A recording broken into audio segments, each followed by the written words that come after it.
My name is Sarah, and I'm about to tell you how my life turned into a series of trials that I never expected.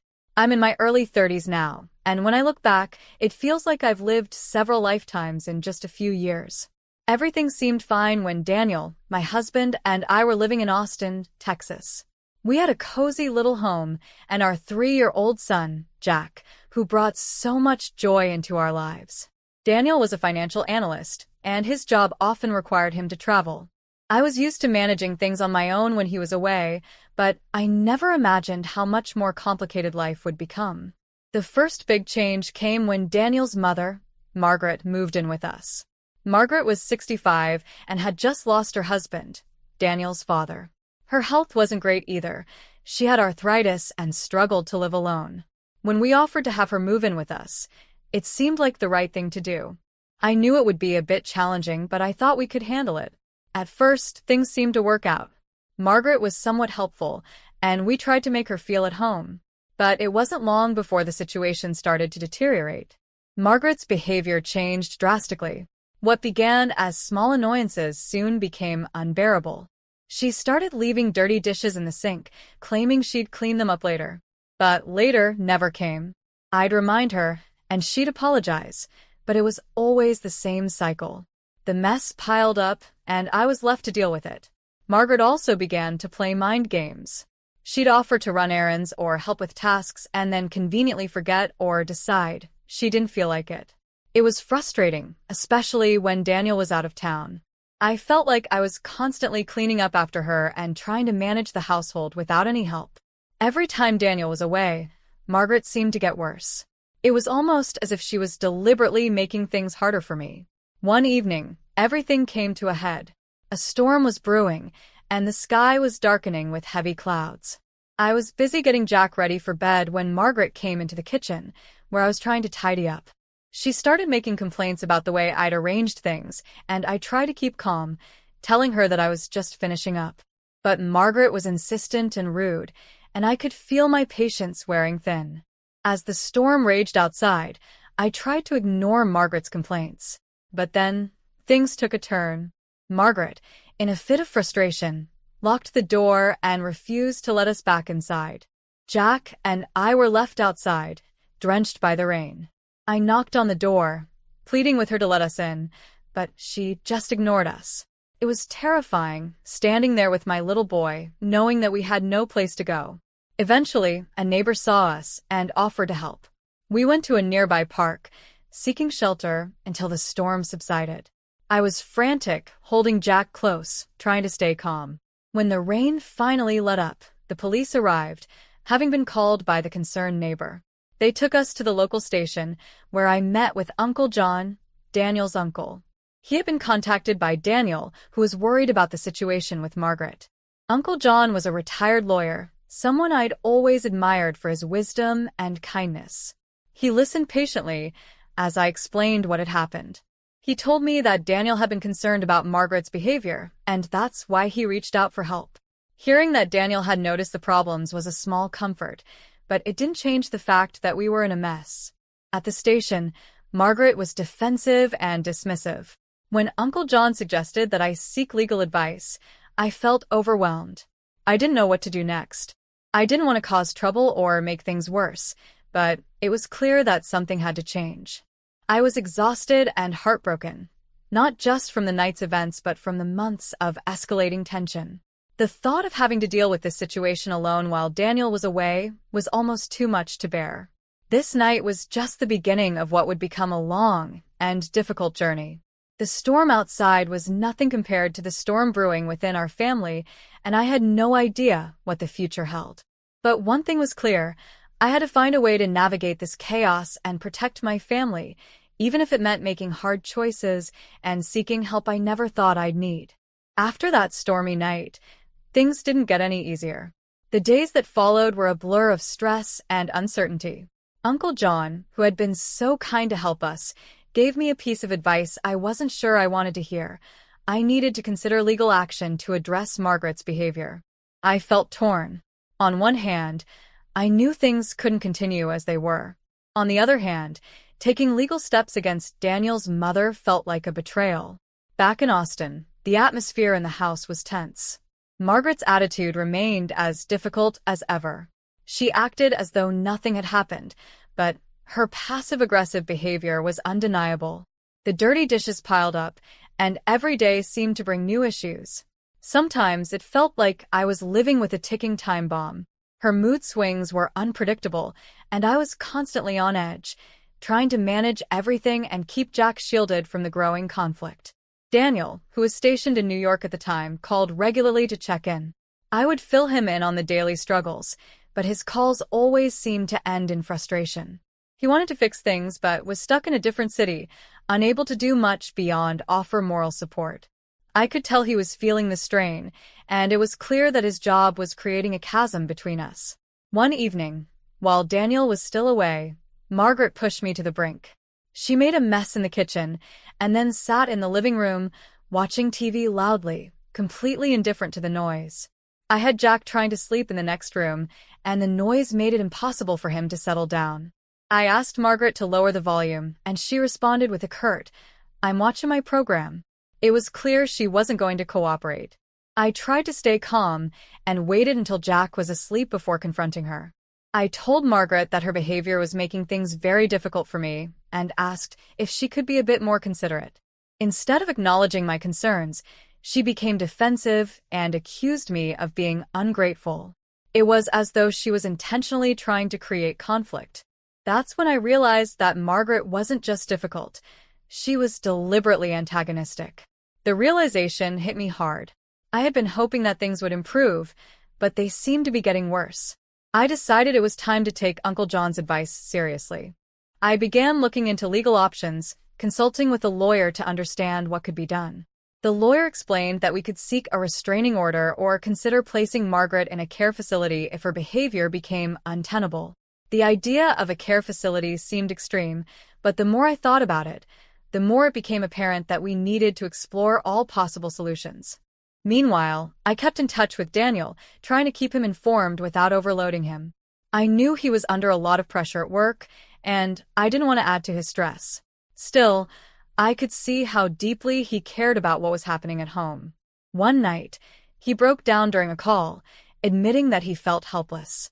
It was hard to hear him like that, knowing I was dealing with so much on my own. To make matters worse, Margaret started making comments about Daniel's job, accusing him of abandoning her. She knew that he had to travel for work, but she used it as a weapon to make me feel guilty. It was an ugly tactic, and it wore me down. Each day felt like a new battle, and I was growing more exhausted and isolated. The turning point came when Daniel decided to return to Austin for a few days to address the situation. He wanted to see things for himself and help in any way he could. I was hopeful that his presence would bring some relief, but I was also anxious about how it would play out. When Daniel arrived, the tension in the house was palpable.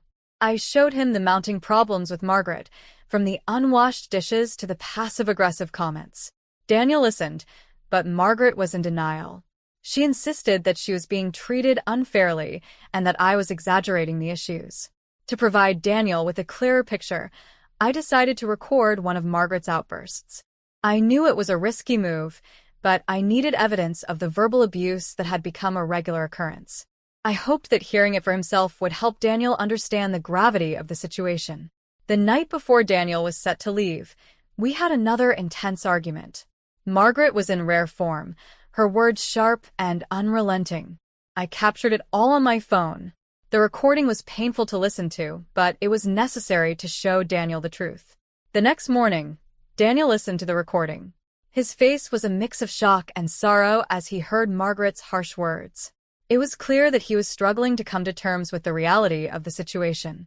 I watched as he grappled with the decision that lay ahead. As the days passed, it became increasingly apparent that something had to be done. The storm I'd been through was not just about the weather. It was a symbol of the chaos and turmoil in our lives. And as much as I hoped for things to get better on their own, I knew that we needed to take decisive action to reclaim our lives and our home. With Daniel back in Austin and fully aware of the situation, things started to shift. The recording I had made was a turning point. It was difficult for Daniel to hear his mother's verbal abuse, but it was also necessary. He needed to understand the depth of Margaret's hostility to make informed decisions about her future. After listening to the recording, Daniel and I sat down to discuss our options. It was a heavy conversation, filled with a mix of sadness and frustration. We both knew that our family's future depended on the decisions we made in the coming days. I had no idea it was this bad, Daniel admitted, his voice tinged with regret. I should have been more involved. I just thought, I don't know, maybe things would get better on their own. I nodded, feeling a mix of relief and anger. I understand. It's been really hard to handle everything on my own, but now that you're here, we need to figure out what to do next. We talked through our options. The idea of placing Margaret in a care facility was one we had been trying to avoid, but it was becoming clear that it might be the only solution. Her behavior had become so unpredictable and aggressive that it was no longer safe or sustainable for us to continue living together. We decided to consult with a care facility in the area. I reached out to a few places, gathering information about their services and the types of care they offered. It was a daunting process, and I felt overwhelmed by the thought of making such a significant decision. Each facility visit felt like another step toward an uncertain future, but we had to keep moving forward. During this time, Margaret continued her defiant behavior. She was aware of our discussions and became even more combative. She accused us of plotting against her and tried to manipulate Daniel by playing the victim. It was emotionally draining to deal with her constant accusations and threats. One evening, Margaret cornered me in the kitchen. Her eyes were cold and calculating. "You think you can just get rid of me, don't you?" she said sharply. "You and Daniel are trying to push me out of my own son's home." I took a deep breath, trying to keep my composure. "Margaret, we're trying to find a solution that works for everyone. Your behavior has made it impossible for us to continue living together. We've looked into care facilities because it's become clear that we need help managing this situation." Her face twisted in anger. "You think you're so much better than me, don't you? I'm not some old woman you can just toss aside. I'm your family, too." I walked away, my heart pounding. It was painful to see her like this, but I knew that confronting her only escalated the situation. I needed to focus on what was best for Jack and for our family as a whole. As the days passed, Daniel and I continued to explore care facility options. We finally found one that seemed like a good fit, comfortable, with a staff that appeared compassionate and understanding. It wasn't a perfect solution, but it was the best option we had. We scheduled a visit to discuss Margaret's potential placement and to ensure the facility could meet her needs. Meanwhile, Daniel had to return to New York for work. It was a bittersweet departure. I felt a sense of relief that he would be back in his routine, but also a pang of anxiety about handling Margaret alone during his absence. We had set a date for Margaret's move to the care facility, and I was dreading the confrontation. The day of Margaret's move was one of the most challenging moments in the entire ordeal. She fought us every step of the way. Her resistance was intense, and it was clear she felt betrayed. Her anger was palpable as we packed her belongings and prepared for her departure. "I can't believe you're doing this to me," Margaret shouted as we loaded her things into the car. "You're tearing apart this family. How could you be so cruel?" I struggled to stay calm. "Margaret, this is not about cruelty. It's about finding a solution that ensures everyone's well-being. We can't continue living like this. You need professional help, and this facility will provide that." Daniel tried to reason with her, but Margaret was inconsolable. The emotional toll was immense. I felt a heavy weight on my shoulders as we drove to the facility, knowing that we were making a difficult decision that would affect all of us. When we arrived, the facility staff were kind and supportive. They took Margaret's belongings and assured us that she would be well cared for. As we left, I could see the sadness in Daniel's eyes. We both knew that this was a necessary step, but it didn't make it any easier. Back at home, the silence was almost overwhelming. The house felt emptier, and the sense of relief was mixed with a deep sadness. I knew that we had done the right thing, but it was hard to shake the feeling of guilt and loss. As I looked around our home, I realized that we had reached a turning point. The storm had passed, but the aftermath was still unfolding. We had taken a crucial step in addressing the issues with Margaret, but the road ahead was uncertain. With Daniel back in New York and Margaret settled in the care facility, I was left to navigate this new chapter of our lives, hopeful that we could finally begin to heal and rebuild. The day we finally left Austin for Italy felt surreal. The house was eerily quiet without Margaret's constant presence, and even though the transition was bittersweet, I felt a profound sense of relief. Daniel and I had worked hard to get everything in order before our move, but as we packed the last of our belongings and prepared to say goodbye, I was filled with a mix of excitement and apprehension. Jack, who was only 3 but perceptive enough to sense the change, clung to me a bit more than usual. I reassured him with hugs and gentle words, trying to make this big change feel like a new adventure rather than a daunting shift. Daniel was also excited about the opportunity for a fresh start in Italy, but I knew that both of us were carrying the weight of our recent experiences. The flight to Italy was long, and Jack grew restless, but we managed to keep him entertained with toys and games. As we landed in Rome, I was struck by the city's beauty and the sense of possibility it held. It was a stark contrast to the tension and conflict we'd left behind. Our new home was in a charming small town in Italy, surrounded by rolling hills and picturesque landscapes. The change in scenery was breathtaking and immediately soothing. It was a welcome departure from the stress we had been enduring. As we settled into our new house, I felt a flicker of hope that this new chapter would bring the peace and happiness we had been missing. Daniel's job in Italy kept him busy, but it was a different kind of busy than before. His role allowed him more flexibility, which meant he could spend more time with Jack and me. We explored our new surroundings together, and the fresh start began to heal some of the wounds left by our past. I began to make friends in the community. I joined a local mothers group and found comfort in connecting with other parents who understood the challenges of raising a child in a new country. Their support and friendship helped me adjust to life in Italy, and the positive interactions were a welcome change from the negativity we had experienced before. Despite the distance, I kept in touch with Sarah's Uncle John. He was a rock during the turbulent times in Austin, and I valued his continued support. He frequently checked in, offering encouragement and advice as we navigated our new life.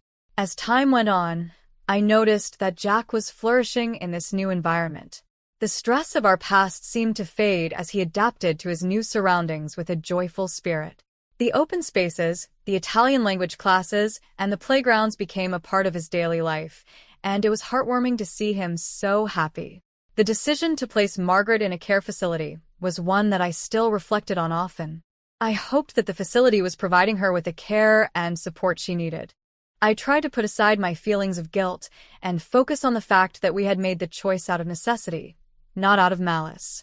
It was a decision made in the interest of everyone's well-being, including Margaret's. Daniel and I began to think about the future with renewed optimism. We had faced so many challenges and had come through them stronger. The move to Italy was not just a change in location but a chance to rebuild our lives, free from the shadows of our past struggles. One afternoon, as I watched Jack playing in the garden, I felt a deep sense of gratitude. The sun shone brightly, and the air was filled with the sounds of laughter and the distant hum of Italian life. The tranquility of our new home was a balm for our souls. Daniel joined us, and we sat together, enjoying a simple meal on the patio. We talked about our hopes and dreams for the future, and for the first time in a long while, the conversation was filled with excitement rather than conflict. As we embraced this new chapter, I knew that the road ahead would not be without its challenges. But we had learned so much about ourselves and each other. We had set boundaries, made difficult decisions, and found strength in each other. The journey had been tough, but it had led us to a place where we could start anew. In the end, moving to Italy was more than just a change of scenery. It was a chance for a fresh start and a new beginning. The echoes of our past struggles were fading, replaced by the promise of a brighter future. With hope in our hearts and a renewed sense of purpose, we were ready to embrace whatever lay ahead, knowing that we had the strength and resilience to face it together.